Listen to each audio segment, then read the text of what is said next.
कहानी समय का खेल। समय एक जैसा नहीं रहता। पैसों का घमंड टूटते वक्त नहीं लगता। यह कहानी इसी बात को समझाती है। शहर के सबसे पॉश इलाके में एक भव्य हवेली थी। ऊंची दीवारों से घिरी हुई, बड़े बड़े दरवाजे और कई कमरों वाली यह हवेली कभी रौनक से भरी रहती थी। हर समय यहाँ मेहमानों का आना जाना लगा रहता था। लेकिन समय के साथ सब कुछ बदल गया। अब यह हवेली वीरान हो चुकी थी। यहाँ सिर्फ एक बुजुर्ग रहते थे। उनका नाम था श्रीकांत बाबू। श्रीकांत बाबू कभी बहुत अमीर हुआ करते थे। उनके पास हर सुख सुविधा थी। नौकर चाकर थे, रिश्तेदार थे, दोस्त थे। लेकिन जब उम्र बढ़ी तो एक एक करके सबने उनसे दूरी बना ली। एक ही बेटा था जो असमय चला गया।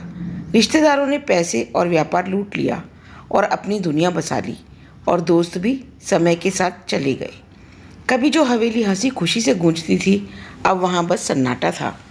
बुजुर्ग ने हवेली के कई कमरों को बंद कर दिया था। अब वह सिर्फ एक छोटे से कमरे में रहते थे। पुराने फर्नीचर, दीवारों पर जमी धूल और दरारें, छत से लटकता जाला, इन सब ने हवेली की वीरानी को और गहरा कर दिया था। उस दिन दोपहर को अचानक दरवाजे पर दस्तक हुई। वर्षों बाद किसी ने इस घर का दरवाज़ा खटखटाया था। श्रीकांत बाबू धीरे धीरे चलते हुए दरवाजे तक पहुँचे और उसे खोला। बाहर एक नौजवान खड़ा था, सादा सा कपड़ा पहने, विनम्रता से सिर झुकाए। नमस्ते बाबूजी, युवक ने आदर से कहा। बुजुर्ग ने ध्यान से उसे देखा लेकिन पहचान नहीं पाए। बेटा, तुम कौन हो? श्रीकांत बाबू ने पूछा। तो युवक ने धीरे से मुस्कुराते हुए कहा, बाबूजी, मेरे पिता आपके यहाँ नौकरी करते थे बहुत साल पहले। मेरा नाम अर्जुन है। श्रीकांत बाबू के दिमाग में पुरानी यादें ताज़ा हो गईं। तुम्हारे पिता कौन थे वे? उन्होंने सोचने की कोशिश की। जी, रामलाल। वे आपके यहाँ नौकर थे, लेकिन उन्होंने हमेशा हमें सिखाया कि आप हमारे मालिक नहीं बल्कि हमारे संरक्षक हैं। जब मैंने उन्हें बताया कि मैं इस शहर आ रहा हूँ तो उन्होंने कहा कि आपको ज़रूर मिलूँ। श्रीकांत बाबू का दिल भर आया। रामलाल? यह वही रामलाल था जिसने उनकी सेवा कई सालों तक की थी, जिसे वे हमेशा छोटा समझते थे। आज उसी के बेटे ने उन्हें याद रखा था। बुजुर्ग ने अर्जुन को अंदर बुलाया। अर्जुन ने देखा कि हवेली की हालत बेहद खराब हो चुकी थी।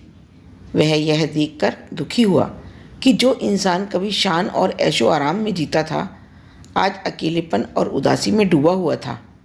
बाबूजी, आप अकेले रहते हैं? अर्जुन ने चिंता से पूछा।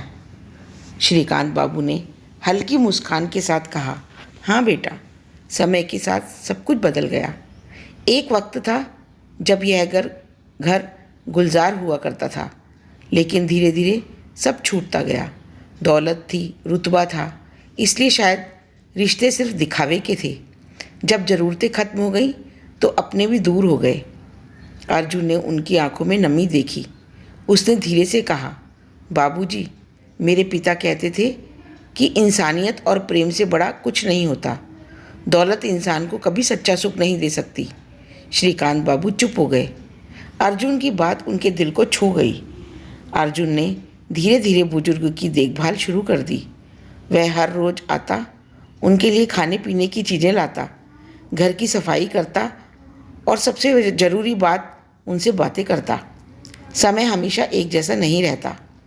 दौलत, घमंड और शान शौकत पल भर में मिट सकते हैं, लेकिन इंसानियत और अपनापन हमेशा बना रहता है। हमें कभी भी अपने हालात पर घमंड नहीं करना चाहिए, क्योंकि वक्त बदलते देर नहीं लगती। श्रीकांत बाबू की हवेली फिर से वैसी तो नहीं बनी, लेकिन उनके दिल का सन्नाटा खत्म हो गया था। अब वहाँ अर्जुन की हंसी और अपनेपन की गर्माहट थी। यदि यह कहानी अच्छी लगी तो इसे लाइक, सब्सक्राइब और शेयर ज़रूर करें। धन्यवाद।